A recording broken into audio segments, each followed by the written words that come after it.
Hey everyone, the project that I'm going to be working on today is adding a rear sway bar to the Freightliner XC chassis on my 2000 Holiday Rambler Endeavor, also known as Project #RaceTheBus. So sway bars are one of my favorite handling upgrades to pretty much any vehicle because they eliminate the roll or at least significantly reduce it in turns, but they don't make the ride any harsher.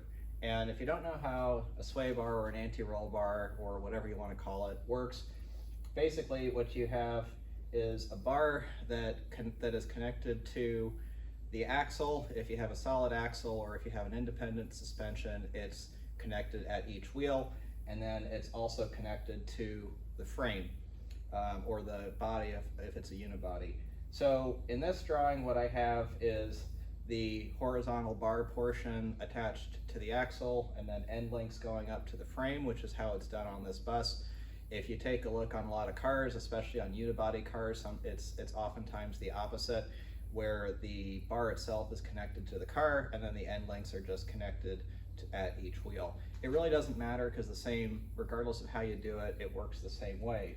So why does a sway bar make the handling better, keep the thing flatter without making the ride harsher? It's because when your body tilts, and what happens is this end link and the bar, I don't have a side view, but the bar is horizontal like this. So if your body is tilting this direction, then this end link is pushing down on the sway bar. Meanwhile, this one is going to be pulling up. So the bar itself is basically made out of spring metal, and so the bar is trying to be pushed in this twisting direction, and it's resisting. So whichever way the body is rolling, it's going to resist. Then what happens if you go over a bump? Well, if you go over a bump, both end links are pushing on the bar the same, and then the bushings on the bar allow it to rotate. So it's just going to be doing this. So if you add harsher springs or harder tires, things like that, all of those are going to make your ride harder all of the time, even if they do help with body roll. But with an anti-roll bar or sway bar, you're going to get better handling, more comfortable ride. Vehicle's not going to be rolling all over the place. Probably the best upgrade I've done on a vehicle before that illustrated this was I had a 92 Lincoln Town Car in college, and if you've ever driven or been in one of those, they are all over the place. ADCO made some bigger sway bars. The front was, I think, 1.25 inches, and the back was 1 inch. They were really big for a car, and my friends couldn't believe how, the car was still just as comfortable, but my friends couldn't believe how you could just dive into a turn and it just didn't roll at all. So back to the Holiday Rambler Endeavor. So if you've driven one of these, and pretty much all RVs have a significant amount of body roll, and it's sort of inherent in what you've got. When I first got the thing, my initial impression was, okay, we need to do some stuff to upgrade and improve the handling.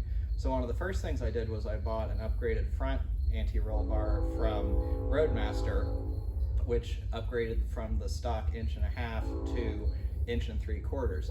And I went and installed that. That's a really simple, basic installation.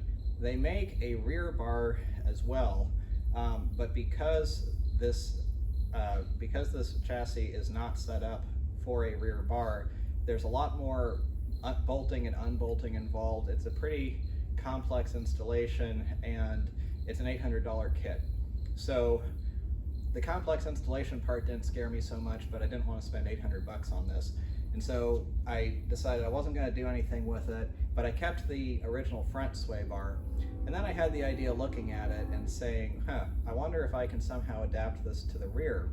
So the way the stock front bar works is it's attached to a couple of arms that come off of the front I-beam that connects the two front wheels, and then it just has some end links that go up to the and drill into the frame. Well, the frame is the same width the whole way back. So that means in the back, the bar is the same. So taking a look at the rear suspension, and you'll see here in a minute when I get under the bus, it made sense that I could put it under there. It looked like the clearance was going to be pretty good. The catch is that I'm going to have to weld some bracket, fabricate and weld some brackets. So it's a little bit more than a standard driveway DIY kind of thing, but if you got a welder, it's pretty doable. So hopefully this is going to have a really big improvement in the driving and handling qualities of the bus. So let's get started. So I'm here under the back side of the bus, and I'm going to show you where I'm planning on mounting everything. So right here you have this horizontal structural member that supports the air springs, and this is a nice thick piece of 3-inch diameter steel. Obviously it has to be pretty strong to support the air springs and the whole weight of the bus. So good place to mount a sway bar. So what I did was I made these brackets out of some 5x5 1/4-inch thick square tube, used a hole saw for a 3-inch hole, made them 5 inches long, and then cut them in half, and so I got 2, and they fit on there really nicely. So I just need to clean up the areas where I'm going to put them on and then weld it together. I've got the bus completely jacked up, so this is with the suspension in the fully extended position. And you can't see because I've got it on the jacks, but when these jacks are retracted, the base comes up to about here or so. And it's kind of hard for me to both hold the phone and hold the sway bar. I think that this is going to work. At this angle, the tips of the sway bar are angled pretty steeply up, but what you really want to set it for is the nominal ride height. So I think originally I thought I was going to have to cut the end lengths, but I'm thinking I actually might be fine just using these stock end lengths as well as the stock sway bar, which would be awesome if I can. So I'm going to go clean up those brackets a little bit, and then I'm going to clean up the areas where the welds are going to go together on here, and then let's make some sparks. All right, so I've got my brackets cleaned up, ready to weld on, and what I did is I just used these big zip ties to try to hold them in place until I get the tack welds done, and then I'll take the zip ties off and do the full welds. What I've done is I'm just taking a level and making them vertical in this position. So the way the bus is sitting right now, the suspension is actually angled down a little bit this way, and so when it's at the level position, these brackets are going to be angled up slightly, but that's the angle that the bar is going to be at. So reality is it doesn't matter a whole lot, but this is easier to set it up this way to weld. So all right, let's get some tacks on. All right, I've done more than the tack welding at this point. Don't look too closely at the welds because they're not beautiful, but they are strong. I need to still weld the inside of the boxes on the bottom and then make sure that the edges on that side are good. I got to the point where I felt like I was done for the day, so I stopped. Holding up the bar, it's heavy enough I can't hold it up and hold the phone. I really need to see what this looks like once I get it down at normal ride height. Right now it's pretty angled up to reach those stock end lengths. I seem to remember when it was at the normal ride height, it was a whole lot more level, and I suspect that's probably what it'll be. The other question that I still have is whether or not this is going to interfere or get too close for comfort to these jacks. I'm hoping not, but if you look carefully, this angle's probably better. You can see these are just held on to the frame with 6 big bolts, and it's the same on both sides, so not a big deal to unbolt it, move it down so that the front bolt holes are where the rear holes are, and then just drill new holes. I say not a big deal. There's the frame, and the frame's got a doubler. You can see there, so that would be a pretty thick amount of metal to drill these holes, which I guess they look like they're probably 5/8 holes. So yeah, it would be kind of annoying if I have to do that. Hopefully I don't. but it doesn't look like, I checked both sides, it doesn't look like it'll interfere with anything if I do. So let's finish up the welding and then drill the holes for the sway bar mounts in there. Nice thing is everything looks level and straight so far, so no concerns there. All right, got all my welding done, and I'm at a nice angle here so you can't see how bad my welds are. So I've got the sway bar up here and just held in place with a few zip ties so that I can try to make sure that it's level. I need to drill the holes now for the sway bar mounts. And you know what matters the most with this is that the bar itself is level. You know, I made these brackets with hand tools, and so while they are square relative to each other on the surface where the bar mounts, which is the most important part, you know, they don't look 100% even because they weren't CNC machined. So that's expected, and that's fine. But you want to make sure that the bar itself is level with the suspension, and you know, it looks like it's bubbles just touching the left side there of that line, and if you do move up here, it's in the same spot, so that's level. So next part is drilling those holes, and then I can loosely put the bar in place, and then we can get closer to trying to see what we need to do with those end links. All right, you can see I've painted the brackets, drilled the hole after I drilled the holes, and I've got the sway bar in and snugged down. I don't have everything tight, so I can still move it around, and especially moving it around left to right because I'll have to figure out where the centering is. So I'm getting ready to lower the bus, and then there's no air in the system right now, so it's going to go all the way down, and that'll help give me an idea of where it needs to be. So taking a look here, and I've just got the stock end link dangling, I'm thinking that this is probably not going to work. It looks like there's too much rear suspension travel. Even if that length is okay, I think I'm going to have to do some kind of a heim joint or get a different end link that has ball joints on either end. I think I kind of like that idea better. And then what I would need to do is just make and bolt on some simple little L brackets to it here and up on the frame, or if I did heim joints or something like that, a U bracket. And because I think that's a pretty steep angle. I have to bend this up even more.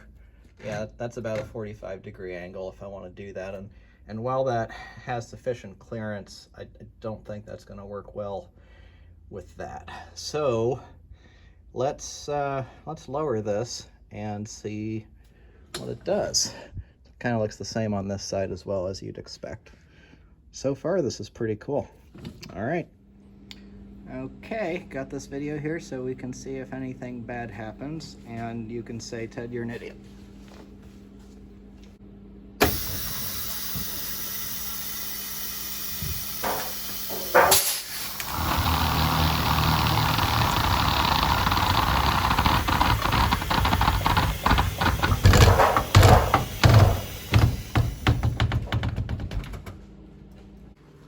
Somehow this makes me think of the song Low Rider. All right, so there's a little interference there because it didn't bend down. So let's see. First, let's move my light so I can see a little bit better. Kind of hard to see. So there's that stock length, and I was concerned that it would be too long and cause an issue. And here all the way down, it definitely doesn't. And I don't think it looks like it will all the way up. So actually, I think I might be fine with that from at least from the perspective of interference with the jacks, which would be awesome because I really don't want to have to do anything with that. Let's see if I can check the other side.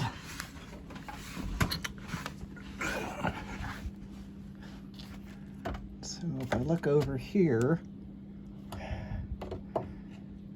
yeah, it's fine. Let's see if I look at this. Yeah, this is going to be fine. I'm not going to need to move the jacks, which is really nice. Didn't want to do that. So now I think what I need to do is start up the engine and then just let it air up and get to normal ride height. Because now I've checked all the way down and all the way up, and I need to see what's in the middle. I can say, as far as the full down position goes, that angle doesn't concern me. The full up did, and so then let's just see where the nominal is. Okay, well, let's open up the doors and start the engine, and I can check out a few other things I did on the engine while it's warming up. All right, so now the bus is at normal ride height. Let the system air up and just settle to its normal height. So I've got the end link just hanging from the frame again and everything lined up. And this is actually looking pretty good. I'm not gonna have to, I don't think I'm gonna have to worry about interference with the jacks. Kind of hard to see from this angle, but even if this goes down, even if this sway bar goes down really far, I still don't think it's going to hit there. And the thing is, if it's going down, it's also going to move forward very slightly. So I don't think that there's any concern there, and it looks the same on the other side. I also don't have the bar completely centered at this point. It's a little bit to the left, so I'll need to move it over a bit, and that'll help clearance even further. I think the real question is whether I can use the stock end links versus if I need to get something that's got some high-end joints in it. That angle at full extension is pretty severe, and I think that's probably my biggest hesitation with using these stock links. That said, that's also not an angle where I think you ever see the bus in operation, because if it did go there, the drive shaft was at like a 45-degree angle too, and that's I think you'd run into bigger problems if you ever did that while you were driving. But it does happen when I jack up the bus, obviously, so there's probably the question about whether that would cause undue stress and a problem on these links.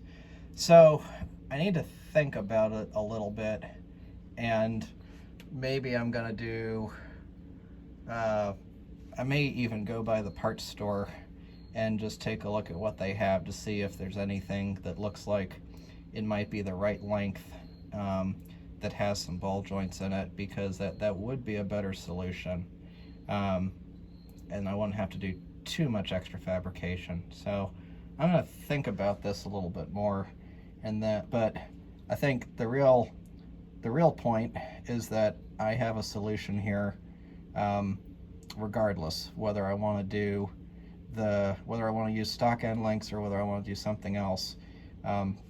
This is going to work.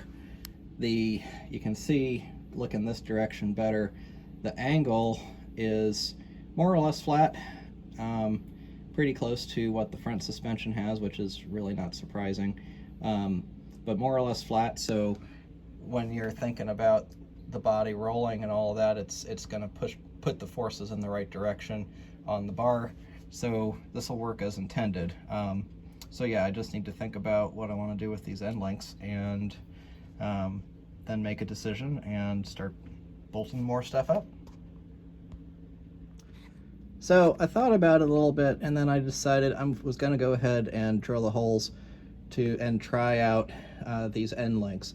I figured I got to drill the holes anyway, and regardless of what the solution is, I'm going to need them in the same spot. So I did some measuring, and 11¼ inches from the front of the airbag at the top seemed like the best location. So I drilled that, got the first end link in. I'm gonna have to lower the jack a little bit to be able to get that on, but I still think it's gonna have clearance. So I'm gonna do both sides, and then what I'm gonna do is go ahead and jack the thing up all the way like how I had it before, and just take a look at everything and see if I think it's gonna work. And if it does, great. And if it doesn't, then that probably just tells me then all I'm out is a couple of old end links anyway. Maybe one thing to address, normally I would not put a sway bar in with old end links and bushings, but these polyurethane bushings are really in good shape. Big benefit of using poly as opposed to rubber, and of course this thing only has 100,000 miles on it too, so but yeah, these are in really good shape. If I hadn't replaced the front bar in the first place, I wouldn't have bothered replacing these bushings. So, all right, one hole down, one hole to go. Let's drill it. Well, that looks pretty good. It is close to the jacks here, but if you take a look, there's still clearance, and it's actually sitting a little bit kind of just off of the edge here. And so this distance will never get longer. If it does, then that means that the tie rod or end link broke. And another thing that's interesting I discovered in this is it looks like the jack on that side is maybe bent a bit, and need to look at it more, but maybe I need to replace it because it's further away from there. But yeah, ultimately this is looking pretty good. So I'm going to do a couple of checks now. The first one is that I'm going to I'm going to hit the air dump, and so then that'll get this to the lowest position, make sure everything looks clear, and then after that what I'm going to do is I'm going to put the jacks up and see how everything looks in the highest position, because I was kind of worried about the angle there.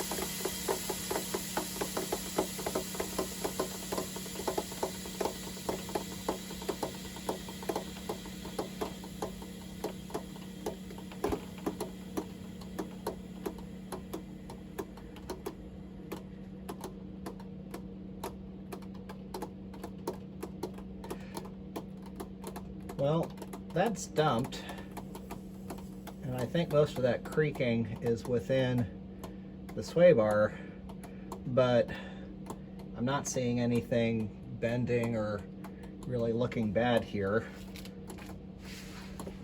So I'm definitely not seeing any clearance issues. I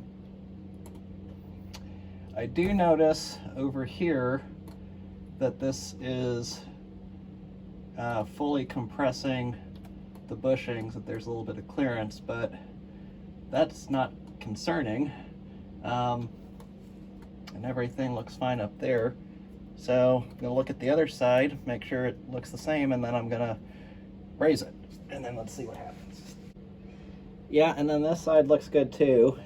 Same thing as on the driver's side, that these bushings are fully compressed, but nothing's bending. This is all really what it's supposed to do. One thing I am noticing is that it seems like this end link is angled inward a little bit. I need to check the other one. I may need to move the bar over a little bit further to the right towards the passenger side, but that's a simple adjustment. That's just the bar position. That's not up and down. So yeah, this one's looking a little bit bent towards the, or angled towards the outside. So that's probably what needs to happen. Then again, when I drive it on the road, it's probably going to be just fine.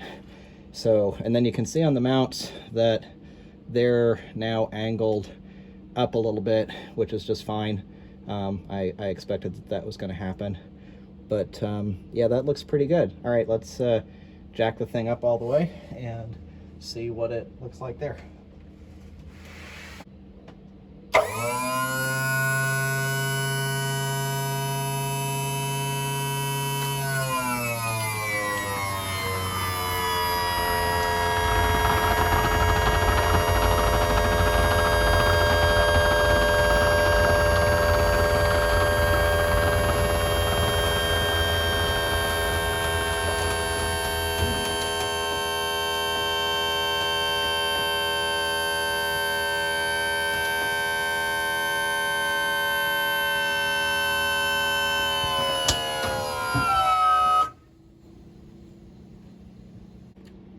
Well, that bent the end links,